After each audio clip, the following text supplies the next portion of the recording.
Hello, everybody. We are live, Once Upon a Read Along Book of the Month live show for September. This month, we're talking about Eliza and Her Monsters by Francesca Zappia. And with me today is my lovely co host, Kathleen from For the Love of Books. And today we have special guest Desiree from the channel Libri Labra. Hello. So, the way we've been doing it is we discuss our initial thoughts, which is going to be spoiler free if you guys have never seen a live show before, or if anybody watching has never seen a live show before. So we're going to talk about initial thoughts, which will be spoiler free, and then after a couple of minutes, and we all do that, we go into our spoiler filled thoughts. So if you don't care about spoilers, then go ahead and stick around. And if you do care, then I suggest you come back at a later time. So who would like to start? I will first. So, hi everyone. I'm Kathleen. My channel is For the Love of Books. So I finished reading this book last night. It took me about, I would say, like 2 to 3 sittings for me to really finish this book, and I really, really, really loved it. It honestly gave me a lot of fangirl vibes. For those of you who have read Fangirl, you will definitely like this book. Our main character, her name is Eliza. For a second, I forgot Eliza, and she is the author, the creator of this really popular webcomic, and she doesn't let anybody know who she is. She's very introverted. She calls herself a hermit. She spends most of her free time working on her webcomic, doing the pages, the panels, and even during school when she should be studying for school, she actually, is instead drawing on her sketchbook. She doesn't have really a lot of friends, and her parents really try to push her to be more social, but she's really not. What she likes to do is to draw and really create her comic. And then she meets a boy, and he turns out to be a really big fan of her comic, and, things happen. But I really, really enjoyed this book. I really liked Eliza. Sometimes she really annoys me because she's like the typical angsty teenager, especially towards her parents. She's sometimes very disrespectful towards her parents, and personally, like, she really annoyed me. But however, I used to be the same way towards my parents. I was very, very mean to my parents when I was about her age, 16, 17. So I can't be mad at her for reminding me of who I used to be. I remember, yelling at my parents to leave me alone. They don't understand the whole blah, blah, blah, nobody gets me kind of teenager angst thing. But, I really enjoyed the story. It was good, and it was nice to, because Eliza also kind of suffers from anxiety. So, and I don't personally have like an anxiety disorder. I have like the normal anxiety that people with healthy mental health have. So jumping in her mind and seeing how she views the world, and being always so cautious of the things that she does and who's watching her, and being really introverted, it was a different feeling. And I even told my co-host, reading from her perspective when she was having these anxiety moments, like anxious moments, it made me feel anxious, and it gave me like almost like anxiety. And I was just like, I don't really want to feel this way. And I really felt for people who really feel this way on a day-to-day basis. But I gave this book 5 out of 5 stars. I was really, really good. And again, if you have read Fangirl and really enjoyed that book, I would highly recommend this book. Desiree, would you like to go ahead? Yeah, so first of all, Kat, I want to say that I think that's pretty cool that you can acknowledge that she kind of reminded you a little bit about yourself as a teenager, and that's probably why you were annoyed with her, because the same thing happens to me when I find like characters really annoying. I'm just like, why are you acting like that? God, like I'm sure I acted like that too. Yeah.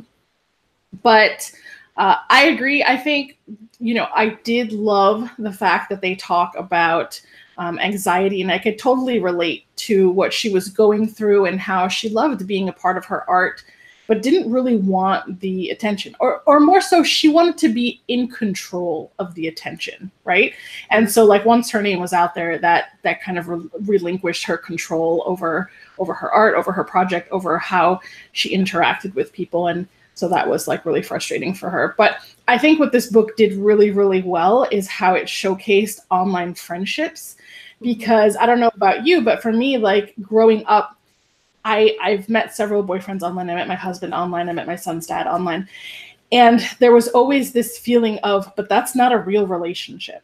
You know, like people try to down talk what it's like meeting people online, or how close can you possibly be if you don't share that face-to-face time. And I kind of feel like the people that are online building those relationships are almost the only people that really understand how profound they can be. Because a lot of my extroverted friends that go out partying and stuff, they're like, you don't get out enough, you don't socialize enough, you don't know what it's like. And I'm just like, but these people feel super close to me. And I think Eliza and Her Monsters was the first book where I've read about that, and it captured that feeling so well, like how they showed just how close she really was to her online friends and how meaningful they were. So yeah. I loved it. I absolutely love this book. I'm looking right now at my Goodreads, and it doesn't look like I reviewed it or rated it, but I would probably give it 5 stars. So I read this book like a week or two ago. And I honestly didn't make the fangirl connection until, Kat, you said that. I think you told me yesterday. But I didn't make that connection. But I actually really liked this book a lot on its own without the fangirl connection as well. And Desiree, I really like what you said about how people don't count like online friendships. They really are real friendships, because like right now, I miss you guys so much. Like, Kat, I saw you yesterday, and I'm like already looking forward to the next time we'll hang out or whatever.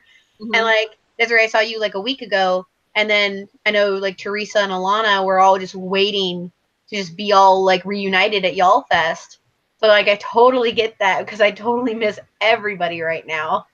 But back to the book, I really ended up enjoying it. Like even with like her parents and how their behavior was, which I didn't like, but it added to the story overall and made it flow and work. I really like that. I ended up giving it 5 stars. So overall, I really enjoyed it. And I know I also discussed with Alana from the Awkward Book Nerd. That is her channel, right? Mm-hmm. Awkward Book Nerd. Okay. And I also talked with Sylvia from Wish Fulfillment about this book as well. And like we all had similar opinions, and we loved it. It was so good. I love it. 5 stars. So now I think we'll move into spoilers. So if you haven't read this book and you care about spoilers, then now is the chance to leave. I don't really know where to start with this book, except that I always had a general idea of what it was from people saying like, oh, this person creates the webcomic, she meets the #1 fanfiction writer or whatever. That's all I knew. I didn't realize like how like in depth all of it was going to be, and how like depressing Eliza was for me a little bit. Yeah, I mean, I agree. She was a little, I guess, like her anxiety, I think, made, I don't want to say she was depressing. It's mm-hmm. more like she was just so lonely. Like she's just so, and I'm not saying that's in her situation, that's not a bad thing, because she doesn't like being around too many people. Crowds kind of give her that anxiety. I mean, for her to go to that like Halloween cosplay party with Wallace, it took a lot for her to say yes, because she knew that it's outside of her comfort zone. She's not used to having that many people, and especially because he mentioned that there was going to be people that read her comic there, and she just, she didn't, I don't know, she just felt really weird about it. But I don't know, I could almost, like, I related to her in some points. Like, I'm not necessarily, like, completely antisocial. I don't like being holed up in my room, like, 99% of the time, like she does. But I could relate to her wanting to be alone sometimes, wanting to be, have my time to myself, do my thing, not have my parents constantly knock on my door telling me, hey, can you please get out of your room, blah, blah, blah. Sometimes I do get that. Sometimes I kind of get caught up in my own world, and I forget that there's a family outside of my own room. And like, I felt so bad for her parents when that scene where she forgot that it was Christmas and her dad went knocking on her door, and she gave him like such bad attitude. She was like, can you please leave me alone? I'm trying to do this. And then he's like, well, do you want to just come down and open presents? And she was like, what do you mean presents? And he's like, Eliza, it's Christmas. And she's like, she thought Christmas was literally 2 days away. And so, like, I get the perspective from her parents, but I also get the perspective from her. And I feel like sometimes she just didn't find a healthy middle. So I miss Christmas, man. Like, that's the best. But I can kind of relate to that too, and I feel like I struggle with that on the regular in regards to, because I'm always so focused on like, what are my personal projects, right? Because as an introvert, that's kind of where I draw intrinsic value, is from spending time alone, from reading, from making videos, from talking to people on social media.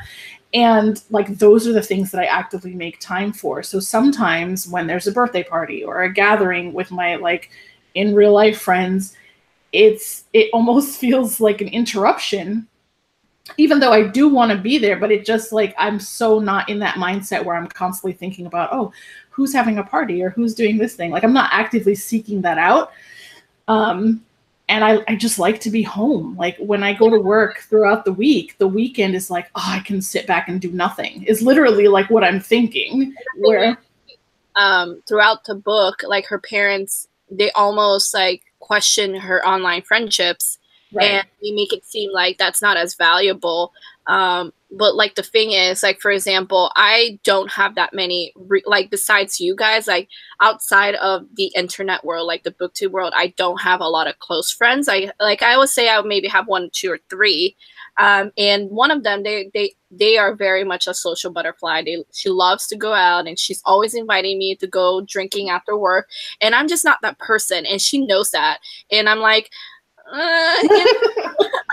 like for me to go out with her, it's like the scene with Eliza with Wallace wanting her to go to this cosplay party. It's just like, I'll do it, but I'm not doing it for me. I'm doing it to make you happy, you know? Right. Like, that's the scene, that's the vibe that I got from that scene, that she's doing it for herself. You know, she knows that she needs to get out more, but she's more doing it to make him happy rather than herself. And that's how I feel when I get invited to go out drinking after work. I'm like, that's not my scene. I want to go home, you know, take off my work clothes, you know, read a book in my room by myself. I don't like doing this. Like, I'll go home and drink by myself. Right. Exactly. Like, you can we have a few drinks while we read? But yeah, like, I but again, I do know that there has to be a healthy middle. You can't just hole up in your room and forget Christmas is, you know, coming. So. Yeah, like, for me, I don't want to say I'm always in my room. I'm always just never home. Because, like, I've got, you know, class and work all day, and then I still have to keep up with my personal life. And when I was in high school, I had like a lot of people I talked to, and then after high school, I talked to like 3 people, and now I literally talk to 2 people, and one of them is my boyfriend. Does he count as like a friend? Yeah. Okay, so I literally talked to my boyfriend and my friend Michaela, and that's it. And I talk to you guys. But like, I also keep my life separate to where, like, I've got, you know, my life, and then I have my YouTube life or my booktube life. So, not that they don't mix occasionally, but like, I don't know. It's just, I feel like I only have like the 2 people that I talk to in this life, and I've got all these people I talk to over here. Like, especially in the process of thinking like work and YouTube, they're very, very separate, and like, nobody at work knows about this, and I keep it that way for a reason. I like the thing with her, like, wanting her privacy. I completely understand, because I don't tell, like, the only ones who know about my channel is my immediate family. Like, no one else knows what I do. I tell them that I review books when they ask me like what I do outside of work. I tell them I review books, and that's pretty much it. Like, I don't tell them where, I don't tell them how, I don't tell them anything, because I want that separation from my real life and my internet life. And like, I completely understand where Eliza was coming from with wanting to keep herself anonymous, you know?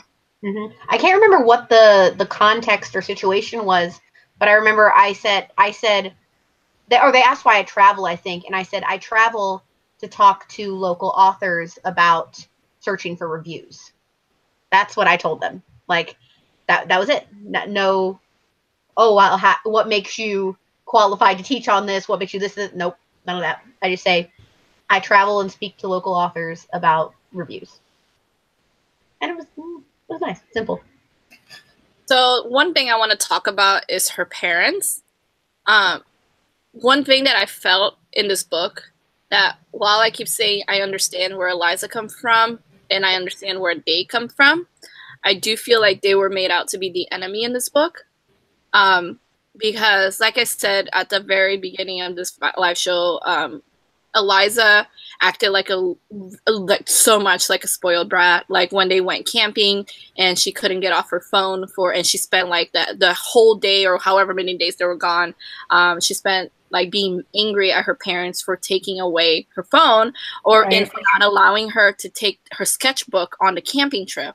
And in the end, like her parents just want her to talk to them, want her to, you know, be part of the family. And she even admits she doesn't know, like she attends her brother's soccer games or football games, whatever it is that they play. And she doesn't know.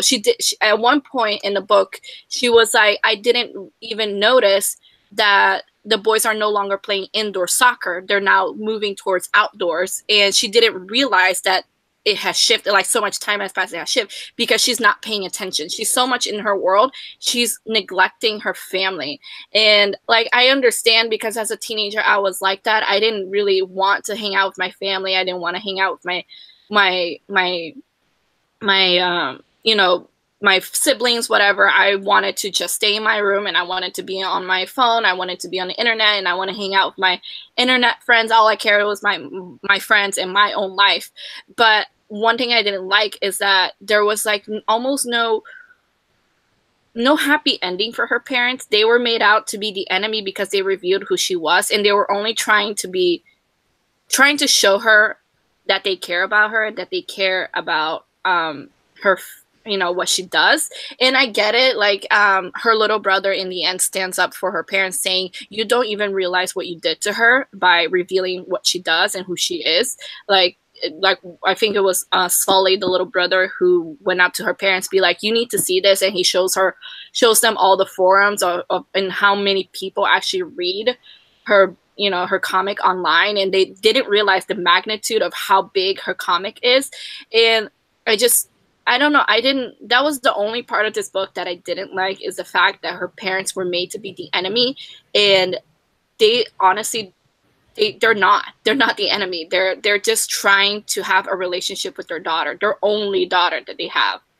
And I don't know. I was just wondering how you guys felt about her parents, because I really honestly, like, I was mad at them for revealing who she was, but it's not like she ever told them anything, because she constantly kicked them out of her life. I feel like, and you guys, did you want to go first, Chloe?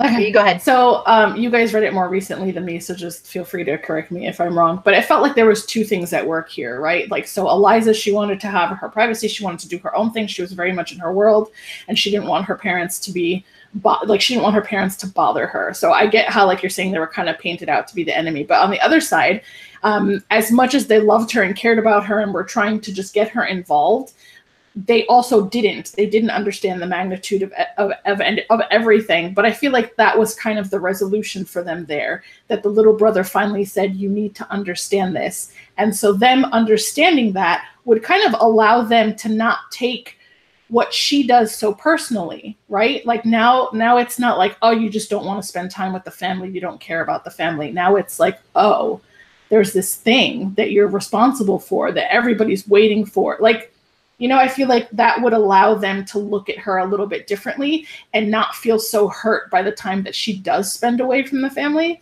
So I kind of felt like that was their resolution. That was the resolution that they got. I guess what I was waiting for is because what I was hoping for in this book is that they apologized when they realized what they did. They really did apologize to her for what they did.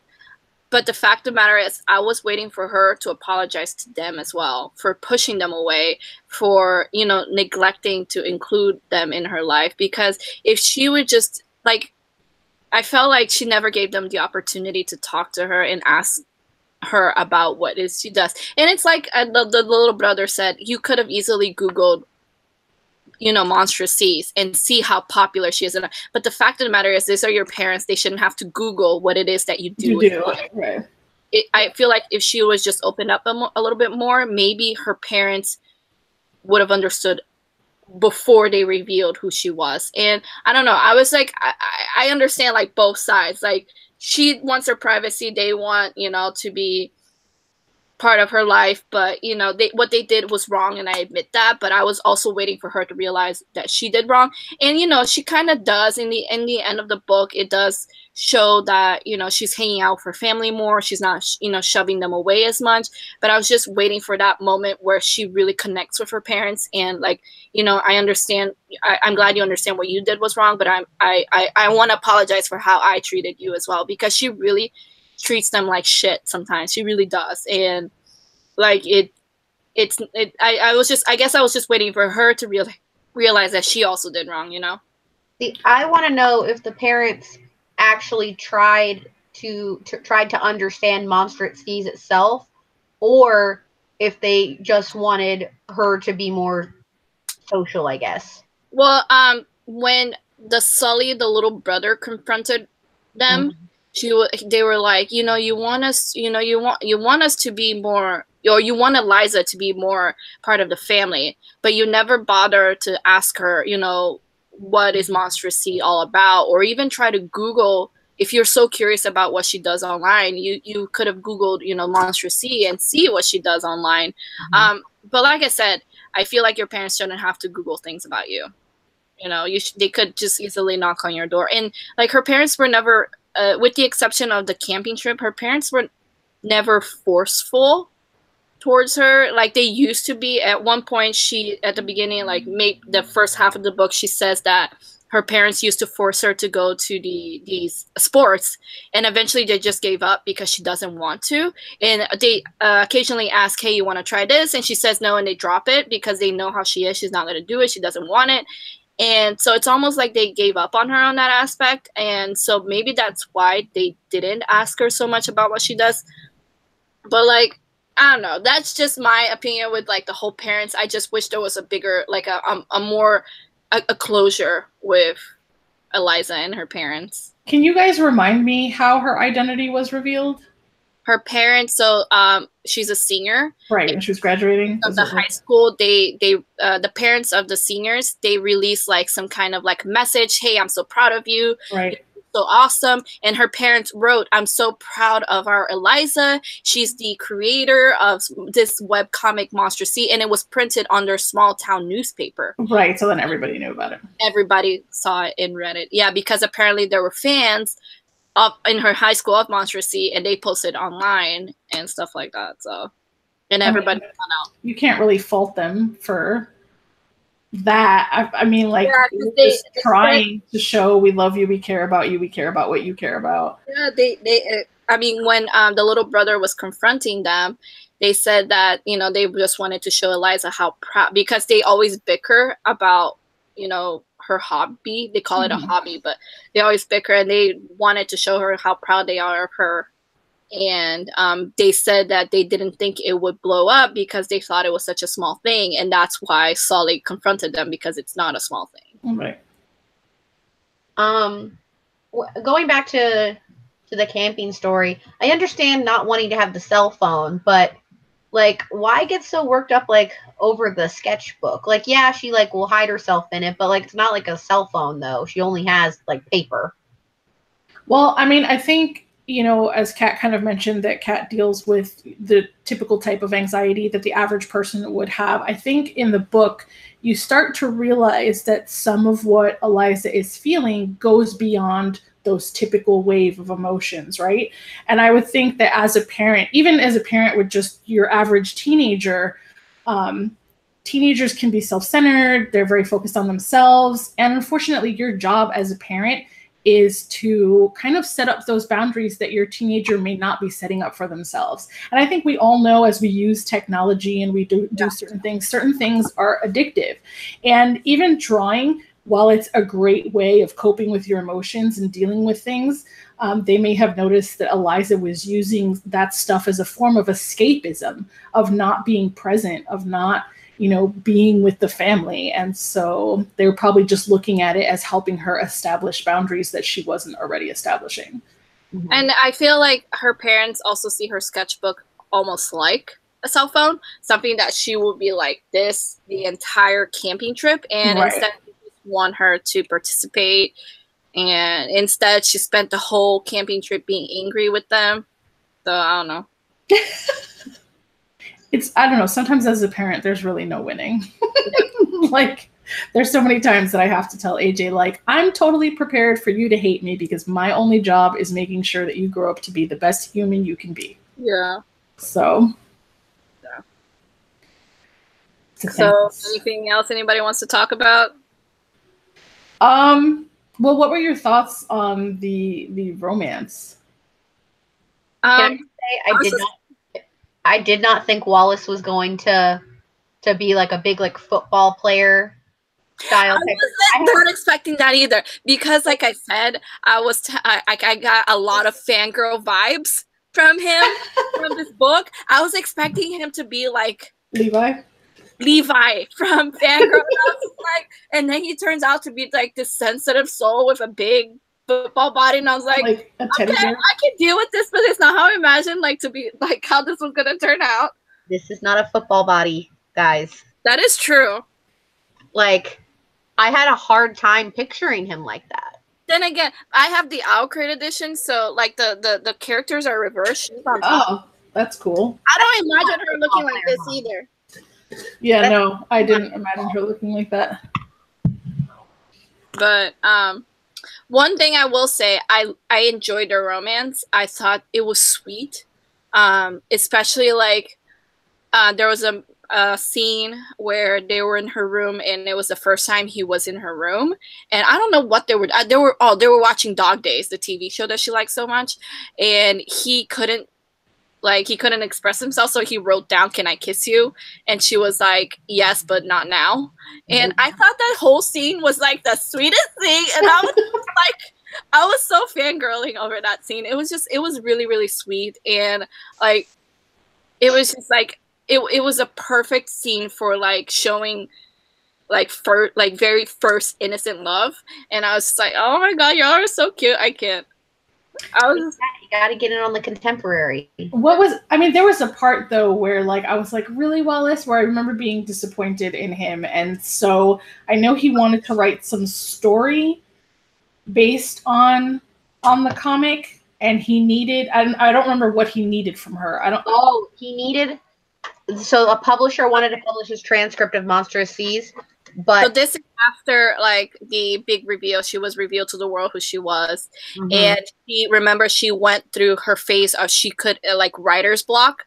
She lost her confidence, and she lost her ability to draw and how to play out the story. So there was at one point where she wasn't sure she was going to be able to finish the comic, but Wallace got it because he started transcribing the comic. He got a deal from a publisher that they could publish his story, but with the author's permission, which she did give her, but she has to finish the story. And she was going through that phase where she was going through a huge writer's block. So he got mad at her, and I wanted to talk about that. You brought it up first. I'm sorry, but he was such a spoiled brat, and I really wanted to like reach into the story and slap the hell out of him for how he was treating her. Like, I understand that she lied to him, and he found out with the rest of pretty much the country who she was. And that's pretty shitty. Yeah, he felt embarrassed, and I understand because, you know, he's her boyfriend, and he told her so many personal details, and she never felt, and I think he felt like betrayed, the fact that she felt like she couldn't trust him with such a big secret like that. But I hate the fact that he got mad at her at the fact that she couldn't draw, like that she was going through her writer's block. Because first off, yes, you got the deal, but it's not even your story. Right, that's what I was kind of thinking. It's her story. She doesn't even have to give you permission. She's giving you permission because she loves you, and like Oh, I was so angry. Like, I was so mad. There was this a scene at the end where it was graduation day and she didn't go to her own graduation because of everything that was happening. And she went to his house to congratulate him on graduating. And she wanted to talk to him and she apologized to him, be like, hey, I'm sorry. It's not that I didn't want to tell you. I physically couldn't. And, you know, she was like trying to tell him of how hard she's trying to draw and continue on with the comic, but she literally can't. Like, it's giving her like so much anxiety to continue drawing that she couldn't. And he literally ignored her and he walked into his house and left her alone standing in his like porch or whatever. Like, I've never been angry with a love interest as much as I've been right there. Like, she's apologizing to you and you're just being you're being so mean. And it's not even your story. I don't understand why you're so angry. Like, I remember that I liked him throughout the whole book, but during that part, he just became such a douche that I was like, really? Like, you know, if she hadn't already been so invested in him, like, I mean, I was invested too, yeah. But it was just like, oh my God, like, dude. But I didn't remember her agreeing to it. Like, I thought she sat on it for a while and she never actually said yes. Or to what? For him to publish? Yeah. No, yeah, she agreed. Because he went to her house. I don't know what it was. He went to her. It was after the initial reveal of who she was, and he hadn't talked to her for a few days. But then he went to her house to talk to her, and he was like, you know, I'm just angry because you never told me. And then he told her about the publisher contacting him and then telling him that he needs first permission from her. And before he even got to the second part where the story needs to be finished, she was like, yes, 100% yes, you can go ahead and do it. And then he told her she needs to finish the comic, and then she told him she couldn't finish, and he got angry and stormed out. He needs to stop being such a little bitch. Just say. I'm telling you,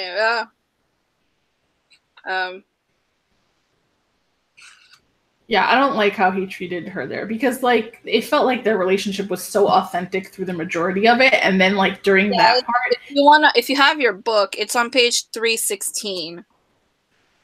At the very top of the page, it says, they said they would need your permission to publish it, though, from the creator. And she was like, of course, I say, scrambling over myself to get the words out. This is the very least I could do for him.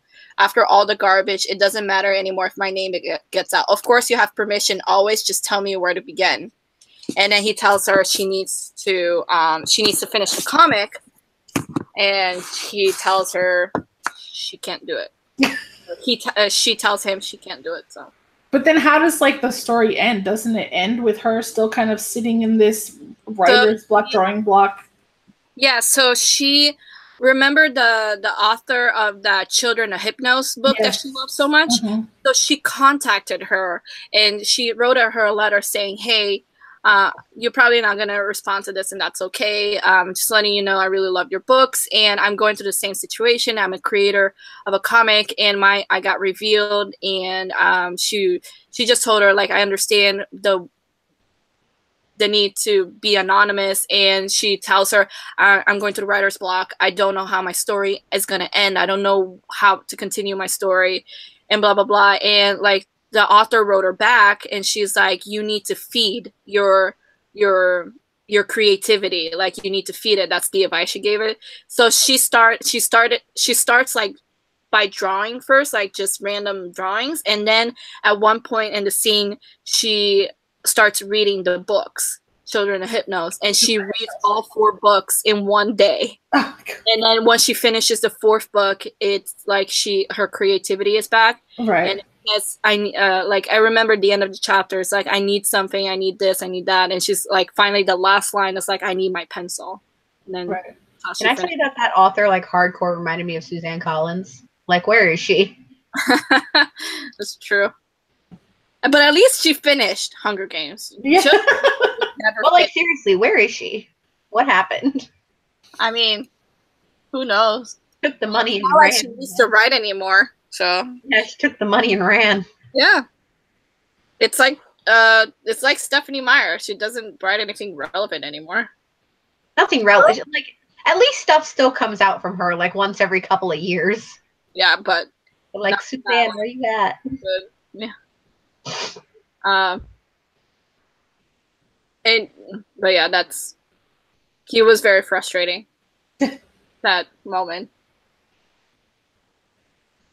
Anything else you guys want to say? I mean, I guess we could talk a little bit about her relationship with her siblings.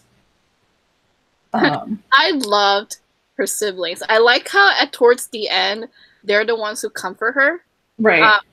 It was like almost like it. I remember the scene where it was after she got revealed, but before they confronted the parents, where she's been holed up in her room. She's been like skipping school. She skipped school for like 2 weeks or something. Right, something like that. And she's alone in her room and she's watching Dog Days. And they both come into the room and they don't say anything. They just lay down with her and start watching the movie, like the series with her. And I thought that was so sweet. And the fact that it was like one of the siblings that finally stands up for her, like for her parents, like stands up to her parents.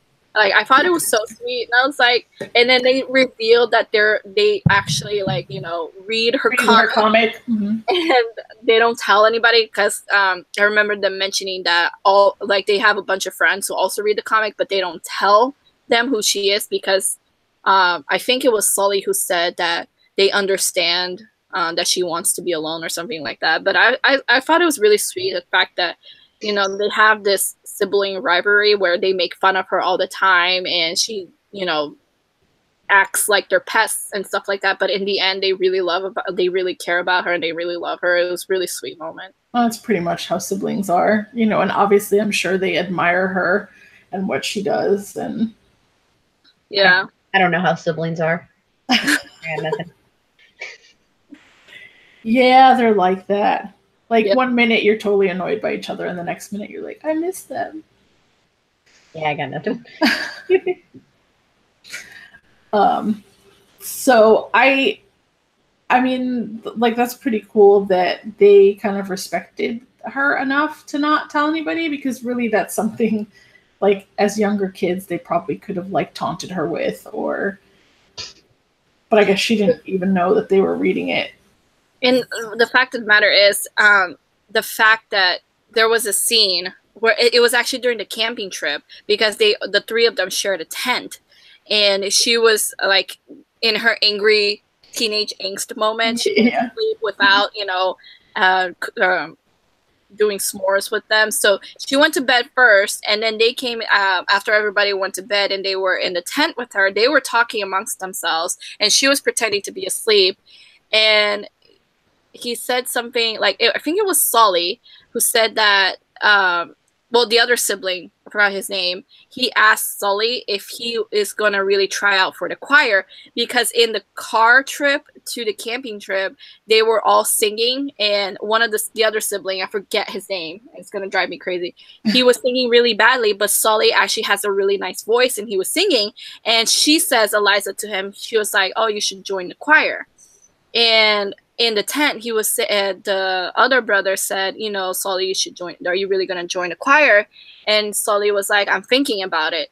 And then I remember Eliza saying, like, thinking to herself that she didn't even know that Sully was even considering doing a singing thing, like joining the choir or whatever.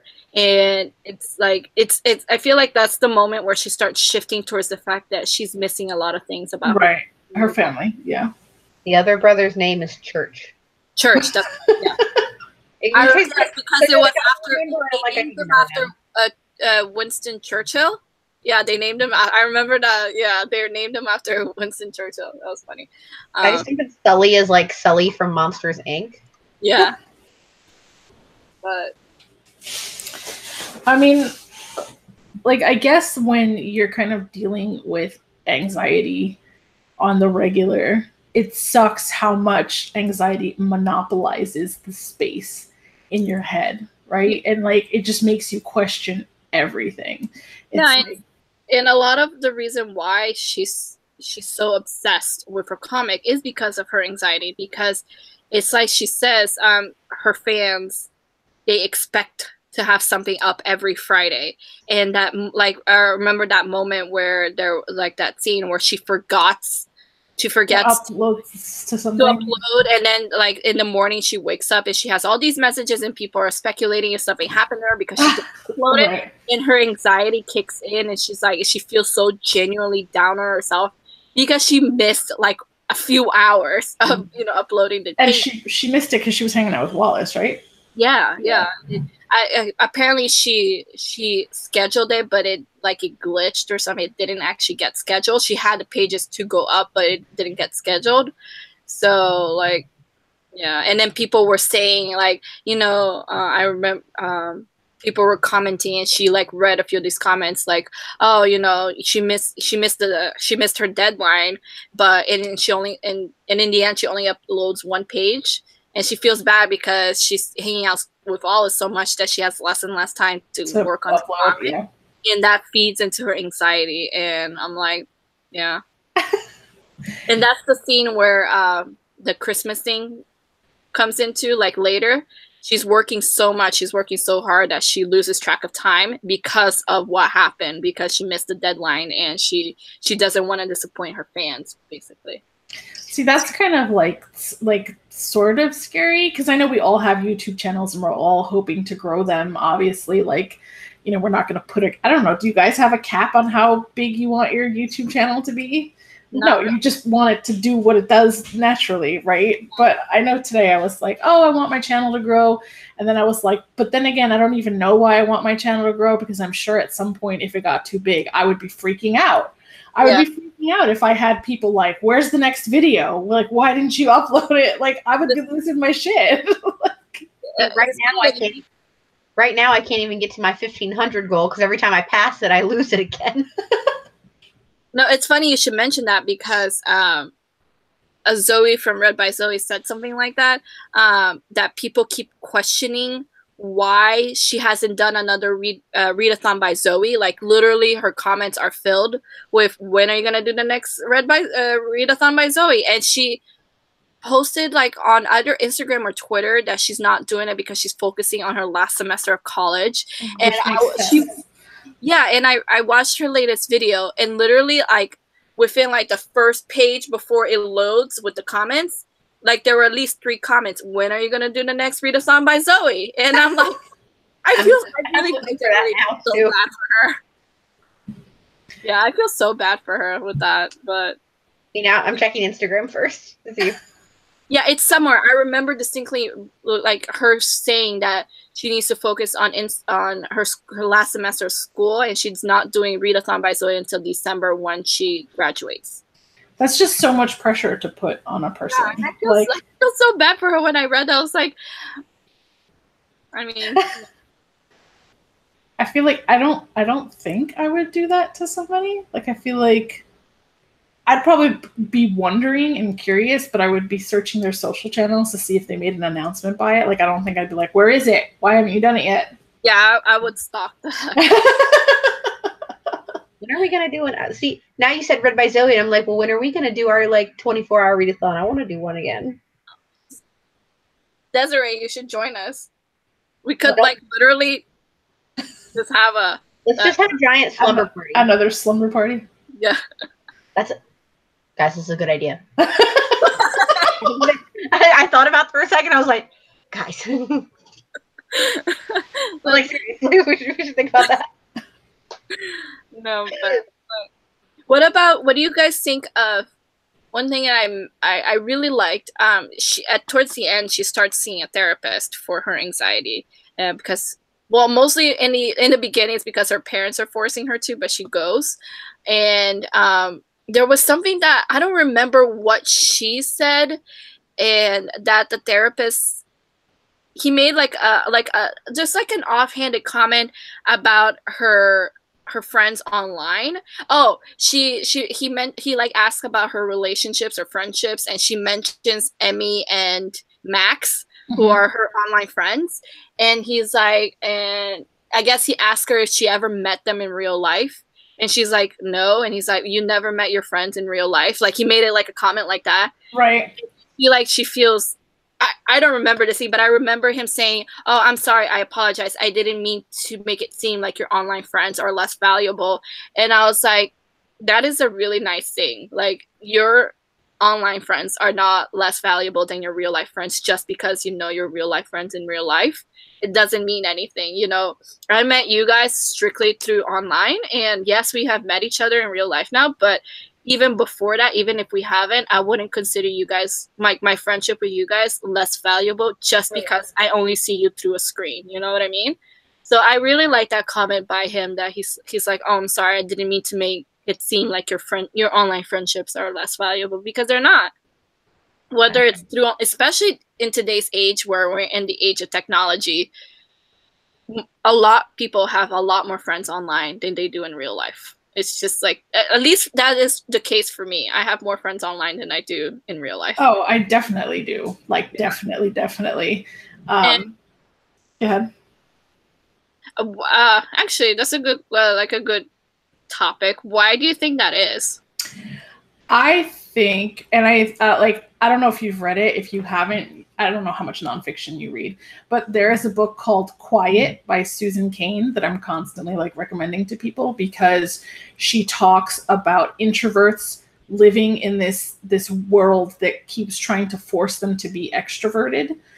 And she talks about like what our strengths are. And for introverts, one of their strengths is how comfortable they're able to be themselves online, which allows them to build these stronger relationships online. Because like, even if I just compared myself to my brother would get online and he would start making up lies and stories. And he was like, I can be whoever I want to be online. And to me, it was always like, but why would you lie? Why would you want somebody to think you're something? Like, he just never, ever took it seriously.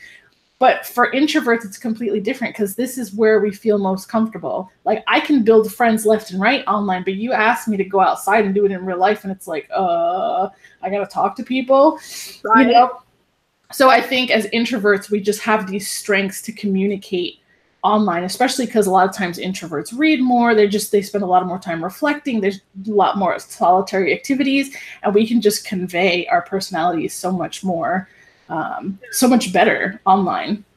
And I don't know about you guys, but for me, there's always like, I do feel more comfortable online, but it's just maybe like the safety of the screen, because for me, like in real, like for example, Book That Fest, I felt a lot more vulnerable going up to people and talking to them. It just like at points, like I felt like my courage go up, and I was able to strike up conversations with people, like with Read by Zoe. I pushed Chloe to go meet her. Pushing towards people, and you're literally saying you were vulnerable, but like you were pushing people. But what is wrong with you?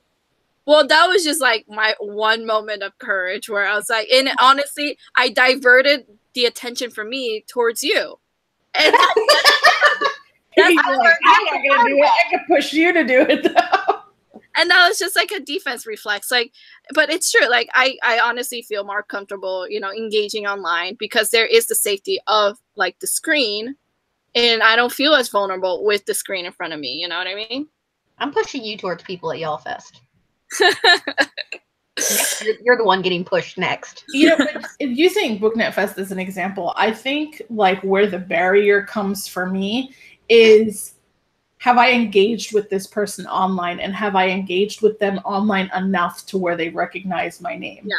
You know, so if it's just somebody that I watch that has no idea who I am, I think that's where it was like, I want to say hello, but like, you know, that was where it was toughest.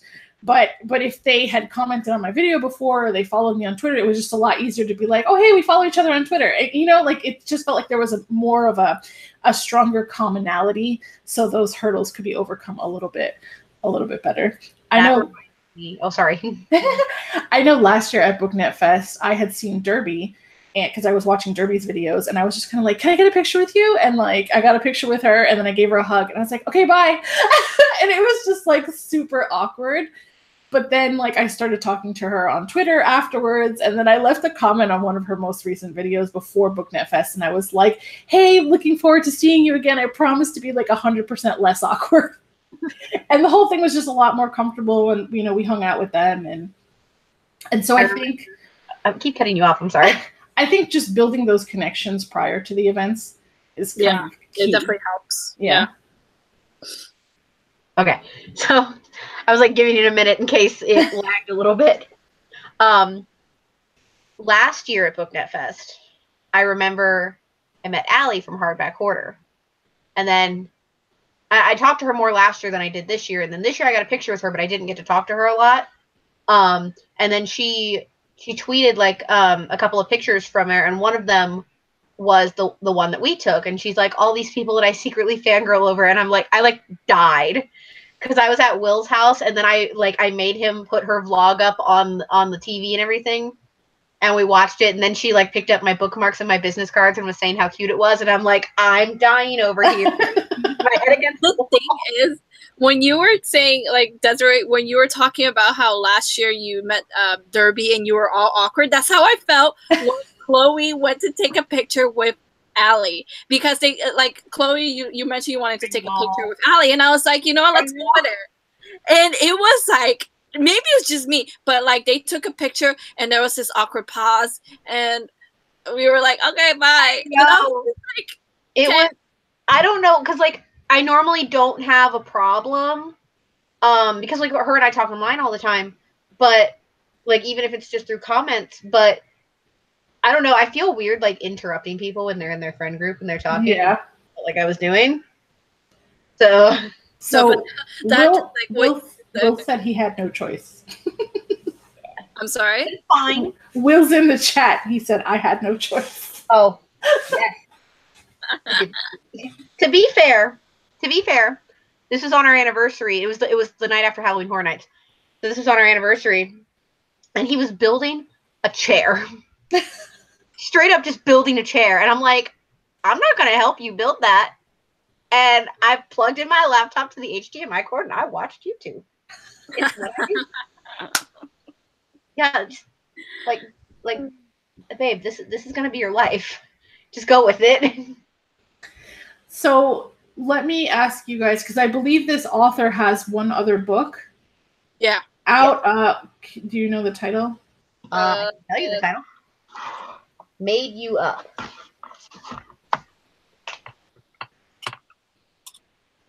I feel like I have it. Does it have like? I said it. It's called Made You Up. Is that Made You Up? Yeah, it's right here. Is that the only one? Oh, okay. All right. Yeah, I do have that one. I think I just bought it recently. So that was what she wrote before Eliza. Yes. Right. Yeah. So would you guys consider picking up Made You Up? Yeah. Just because I really love this book so much. Yeah, I would read it. I don't have no idea what it's about, but right. And I'm not 100% sure, but I feel like she did release some kind of novellas of the Children of Hypnos or something like that. Did you really? Yeah. She did a Children's of Hypnos one, and she did a Monstrous Seas one. That's awesome. Are they like in publishing, like, or you have to buy like the e-copy of it? They're ebooks, I think. Yeah, probably ebooks. I think they were released on Wattpad. Oh, that might be accurate. You could find them on Wattpad, probably. So, I was kind of interested, but I'm like, I don't know. Well, I felt the same way. I read Alex Approximately for when another booktuber picked my TBR earlier this year, I think. I forgot I did that. But she picked for me to read Alex Approximately, and I read that, and I fell in love with it. So I picked up the book that she released this year, and I read it, and I loved it. And then I picked up her debut, and I read it, and I loved it. So good. Guys, read Gen Minute. So what's on the agenda for next month? Oh, it's that time. 56. I'm just here at this point. I'm hungry and I don't have my drink next to me. And Febreze is not a good option. Yeah, no. So I don't have a physical copy yet because it won't be here until Tuesday. But the October book of the month is going to be The Lady's Guide to Petticoats and Piracy by Mackenzie Lee. And the live show is Sunday, October 28th at 6 p.m. Eastern Standard Time. Unless Kat asks if we can push it back an hour. Listen, I went to watch Smallfoot. The movie wasn't going to finish in time, so. I was going to ask you what happened. Yeah. Because I had to use my birthday gift from AMC. Today was the last day. Oh, yeah, I remember. I know. I used my mom's birthday gift. So, yeah.